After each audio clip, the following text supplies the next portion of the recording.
এয়াহে আছিল নেকি উচ্ছেদৰ প্ৰকৃত কাৰণ বাংলাদেশী কেদিম বুলি প্ৰকৃত সত্যক গাপ দি আছিল নেকি চৰকাৰে উলাই পৰিব নেকি জুলুঙাৰ মেকুৰী ধুবুৰী গোৱালপাৰাত পোৱা গৈছে অতি মূল্যৱান খনিজ পদাৰ্থ কিন্তু ইয়াৰ লাভ ল'ব নেকি আদানী আম্বানী হতে জিঅলজিক্যাল সাৰ্ভে অফ ইণ্ডিয়াই বিগত 2015 চনৰ পৰা 2024 চনলৈ অসমত চলাইছে গভীৰ অধ্যয়ন আৰু বিস্তৃত জৰীপ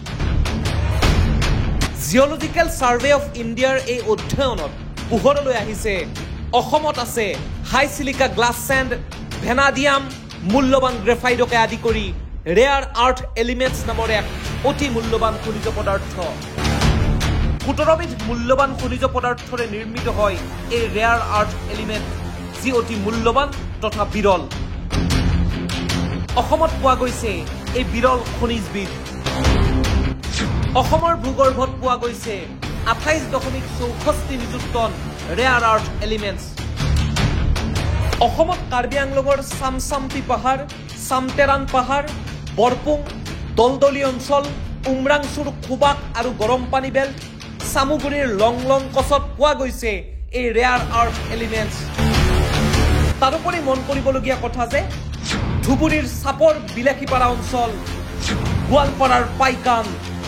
আৰু কোকৰাঝাৰৰ পৰ্বতজোৰাতো পোৱা গৈছে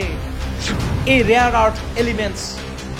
যি সাপৰ পাইকান আৰু পৰ্বতজোৰাত চৰকাৰে চলাইছিল উচ্ছেদ অভিযান এতিয়া প্ৰশ্ন হ'ল যে অতি মূল্যৱান এই খনিজ সম্পদৰ ভাণ্ডাৰ কোনোবা বৃহৎ পুঁজিপতিক গতাই দিবলৈ চলোৱা হৈছিল নেকি উচ্ছেদ যদি তেনেকুৱাই হয় তেন্তে এই সম্পদ ভাণ্ডাৰেৰে অসমীয়া মানুহ কেনেকৈ লাভান্বিত হ'ব